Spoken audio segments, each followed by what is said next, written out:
Assalamualaikum warahmatullahi wabarakatuh. Selamat pagi, salam sejahtera untuk kita semua. Para sahabat semuanya, ketika Bahar bin Smith mengeksploitasi Pulau Madura untuk kepentingan kelompok tertentu, ada potongan video yang belakangan beredar di media sosial. Sekelompok orang Madura membawa celurit, mengayunkannya di udara sambil diiringi lagu Mars Banser yang telah digubah sedemikian rupa.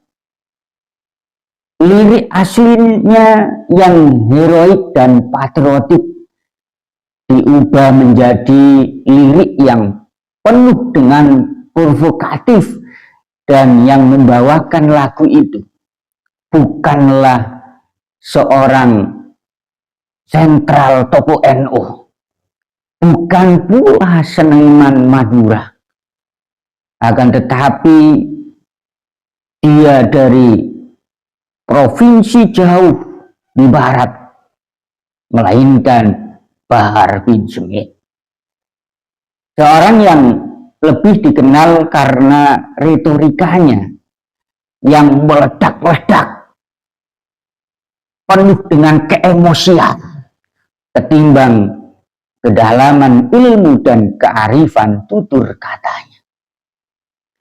Sekilas mungkin tampak seperti ekspresi budaya, tapi kalau kita lihat lebih jeli lagi, ini adalah ironi nulis, karena yang ditampilkan ke publik bukanlah kekayaan budaya Madura yang penuh dengan etika. Dan itu saya saksikan sendiri ketika saya 6 tahun di Pulau Madura. Keberaniannya yang disertai adab atau kesetiaannya kepada nilai-nilai agama, akan tetapi yang muncul malah kesan garang, brutal, dan siap bentrok. Saya melihat ini bukanlah terjadi tanpa sengaja. Ini adalah produk rekayasa, terjadi berdasarkan desain, disusun dan diarahkan oleh mereka yang pandai, yang lihai memanfaatkan emosi. Loyalitas dan eksploitasi masyarakat Madura. Kalau kita bicara tentang karakter orang Madura, berbagai studi dan teori sosial mencatat bahwa mereka, orang Madura, adalah sekelompok etnis yang terkenal loyal, punya solidaritas tinggi, dan sangat patuh terhadap para tokoh agama, utamanya kiai dan habaib. Dalam kerangka teori Clifford Geertz, loyalitas santri terhadap kiai bukan hanya urusan agama, akan tetapi juga sosial dan juga politik. Dan dalam konteks Madura itu bahkan lebih dalam lagi, tidak hanya sekedar politik, sosial, urusan agama. Kiai bisa menjadi rujukan hidup di kalangan masyarakat Madura. Sayangnya, beribu-ribu sayang, di titik inilah terjadi manipulasi, kepolosan dalam berloyalitas, kadang berubah jadi kerentanan. Mereka yang cerdik dalam memainkan simbol agama dan lihai dalam memancing emosi, termasuk yang kemarin Bahar bin Smith dan kelompok-kelompok sejenisnya, melihat celah ini dengan modal retorika agamis dan jagor membela ulama. Sebagian warga Madura didorong untuk tampil di depan dengan berpakaian ciri khas Madura merah putih, dengan dalih membela agama, berteriak-teriak takbir bukan sambil diresapi akan tetapi sambil emosi.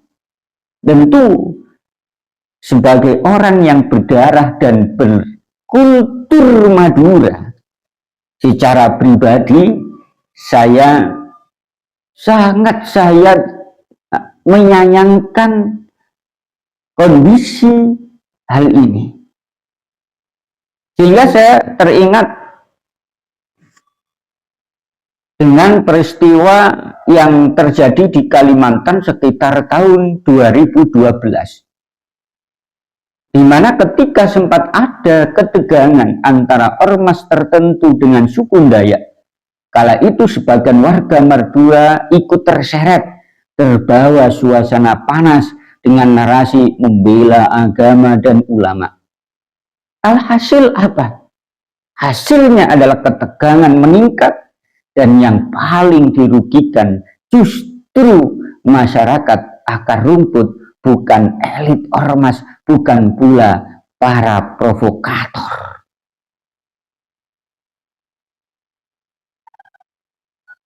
Kalau kita lihat,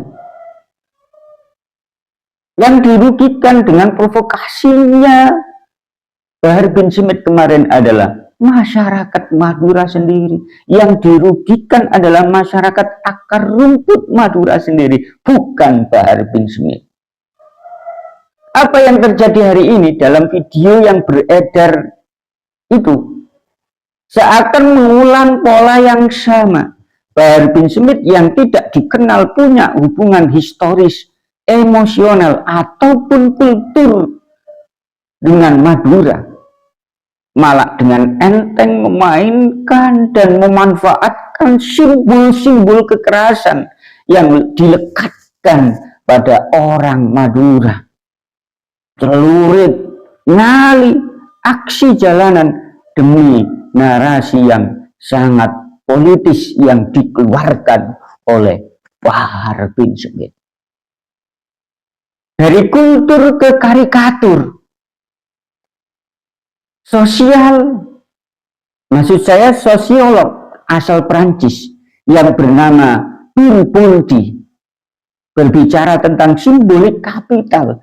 Dalam banyak hal, warga Madura punya simbolik kapital besar, keberanian, loyalitas, dan kekuatan solidaritas. Tapi ketika simbol itu diambil alih dan dipelintir untuk jadi karikatur semata, seperti adegan memainkan celurit dengan laku emas yang dimodifikasi isinya, liriknya, maka yang muncul adalah bukan ketentraman, bukan kecerdasan spiritual, akan tetapi eksploitasi.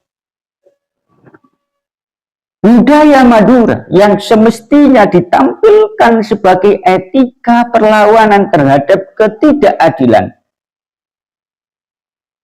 kemarin kita lihat justru dikerdilkan menjadi alat agitasi.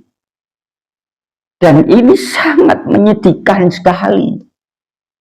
Potensi sosial yang besar malah dijadikan tameng oleh mereka untuk kepentingannya. Oleh karenanya, orang Madura ataupun yang lain yang diprovokasi oleh kelompoknya Bahar bin Smith atau sejenisnya, saatnya sadar dan mengelola warisan budaya. Kita tahu bahwa warga Madura termasuk Kyai Haji Imaduddin Usman Al-Bantan harus mulai berpikir ulang. Sudah saatnya yang tampil ke depan bukan celurit, bukan pekikan takbir yang penuh dengan emosi, yang penuh dengan provokasi, yang penuh dengan adu domba. Akan tetapi yang ditampilkan adalah kecerdasan sosial. Berani membela ulama yang hak itu harus. Namun demikian, kita juga harus berani berkata tidak pada mereka yang menjadikan Madura sebagai alat perpanjangan konflik. Kiai dan ulama sejati Madura selama ini selalu menjadi perekat, bukan pemantik.